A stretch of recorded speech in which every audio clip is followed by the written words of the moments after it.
Now that I'm pushing 30 and desperately searching for a gamer-friendly retirement home, I think back to the times when things were simpler. A time when you could go shopping for just about anything and find a free video game for the family PC stuck to it as a freebie. Take this for example, my copy of Skate Park Tycoon, which I got at the now-defunct Canadian department store Zellers because it was a freebie attached to a pair of board shorts. Would I have purchased those shorts if it didn't have a game attached to them? No, probably not, so I guess I fell for their trick. The most common form of this tactic you might remember was to put games in boxes of breakfast cereal. I vividly remember going with my dad to our local IGA, walking down the cereal aisle and seeing that most of the boxes had cutouts in them showing off various CD-ROMs with a PC game inside. Luckily for me, my dad thought it was a fantastic deal as well, and we scooped up one of each kind. I still have those games on my shelf to this day, and the craziest part is we aren't talking about cheap throwaway titles either. These were proper fully fledged titles you could sink hundreds of hours into in some cases. I'll admit, some of them have aged better than others. Winnie the Pooh, Tarzan, and Operation don't exactly have me chomping at the bit to replay. But here are the big boys: Pajama Sam 3, Monopoly Tycoon, and the absolute GOAT that is the original Roller Coaster Tycoon. That's right. My first introduction to this legendary game was from a cereal box, and that's just wild for me to say out loud.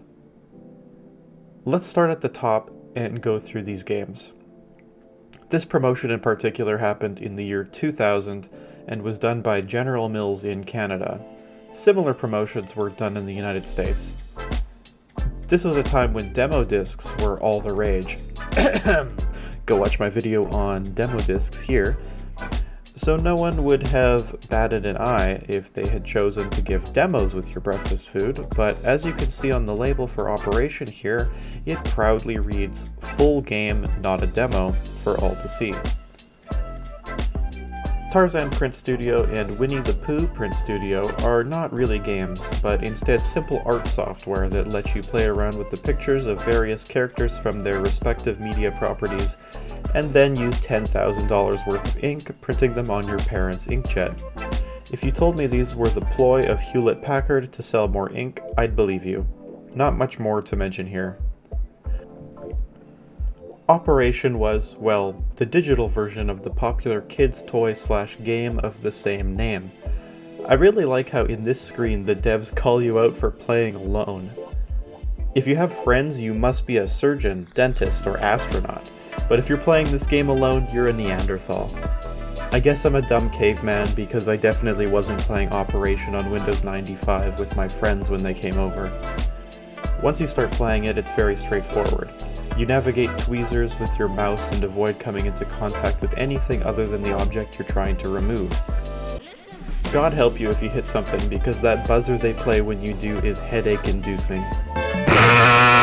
I'm also not a fan of how my patient reacts to me removing these things from him. I think he's enjoying this process a little too much. Okay, moving on to the good stuff, we've got Pajama Sam 3. Even if you never played this series of point-and-click adventures, you've surely seen it featured in a montage parody around 2013.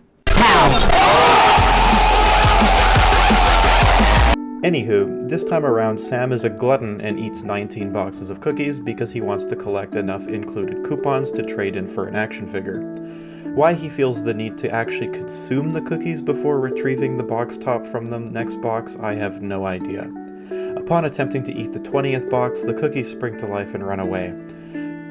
Sam dons his trusty cape and chases after them, being transported to a strange food-based world where sweets are forcibly occupying land and taking vegetables as political prisoners. No, I'm not kidding, it's weird as hell, and a lot of this went over my head as a 6-year-old. I'm Florette. Are you a political prisoner too? This game is on Steam, by the way, so if any of you want to scratch that itch for a classic point-and-click adventure, check it out for yourself. Next up, Monopoly Tycoon. I feel like I'm the only person on Earth who played this. Seriously, if you're watching this video and played this game as a kid, I'd love to know. because it was actually so good, and whenever I bring it up, people have no idea what I'm talking about. It's a bit of a misnomer in my opinion, because it has very little to do with the classic board game Monopoly. It's primarily a city builder in which you buy land, erect various buildings and businesses, then manage and rent them out for profit. It took genuine strategy and careful planning to be successful, especially at the harder difficulties. As a kid, I struggled a lot with the missions on account of there being so much to keep track of. I feel like this one ended up being enjoyed more by parents than kids at the time. Finally, we have the big one. The game I sank easily over 1,000 hours into and played to this day, the original Roller Coaster Tycoon. There's a reason why game programmers refer to this title as the greatest of all time. This incredibly complex game for the time was coded by one man, the legendary Scottish game designer Chris Sawyer. This absolute mad genius coded the entire game in assembly. Let me say that again. He coded this whole thing by himself in assembly. For the uninitiated, assembly is an extremely low-level programming language that is notoriously difficult for normal humans to parse on account of it basically being the closest thing to you writing out machine code in ones and zeros. A language like C, for example, has descriptive variable names that help you read and understand the code by looking at it. With assembly, you have to keep everything in your head, and you're literally instructing data where to go in the computer memory. This allows it to have extremely good performance, which allowed Roller Coaster Tycoon to run on even the weakest family computers around at the time. Roller Coaster Tycoon was and remains something truly special. A theme park management game, it has you build up a park and attract as many customers to it as possible. There's economy management, ride design, ad campaigns, employee management, and so much more. It can be both a game to relax and unwind with, as well as a stress-inducing nightmare when everything decides to go wrong all at once. Just the fact that every single guest at the park has constantly changing stats based on what they're doing and what they see, and you can check each one of their inner thoughts to help you shape a better theme park, it's mind-blowing that this kind of detail was achieved by one individual. Seriously, do yourself a favor and play this game on Steam or even the mobile port. You won't regret it. Can you imagine if this was done today? If you went to pick up a box of Fruit Loops and it had a copy of Forza inside? Maybe some Frosted Flakes with Skyrim. A man can always dream. Do you remember when games came as freebies? Let me know in the comments. If you have a video topic you'd like me to cover, tell me. Please consider liking this video and subscribing to the channel, it would mean a lot to me.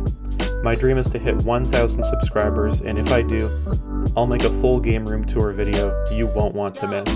Until next time, thanks for watching.